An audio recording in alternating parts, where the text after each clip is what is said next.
রাজ্যের মুখ্যমন্ত্রী মমতা বন্দ্যোপাধ্যায় ধর্ণা নিয়ে কটাক্ষ কেন্দ্রীয় শিক্ষা প্রতিমন্ত্রীর। ভোট আবহে এসআইআর তরজা অব্যাহত দুই ফুলের।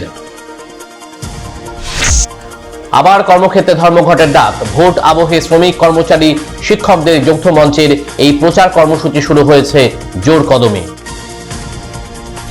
পূর্ণাঙ্গ ভোটার তালিকা প্রকাশ করেই ভোট ঘোষণা করতে হবে নির্বাচন কমিশনকে, এই দাবিতে কোচবিহারে সরব হল সিপিআইএম। এসআইআর নামে সংখ্যালঘু ভোটারদের বিপদে ফেলতে ইচ্ছাকৃতভাবে বিজেপির হয়ে কাজ করছে নির্বাচন কমিশন, অভিযোগ নকশা শেখ উন্নয়ন পর্ষদের। মাথাভাঙ্গা শহরে আধুনিক পরিষেবা দিতে শববাহী যান এবং ড্রেন ক্লিনিং মেশিনের উদ্বোধন হলো শনিবার। পৌরসভার পক্ষ থেকে এই কর্মসূচি অনুষ্ঠিত হয়। নিম্নমানের কাজের অভিযোগ তুলে মাথাভাঙ্গায় পথের কাজ আটকে দিল গ্রামবাসীরা।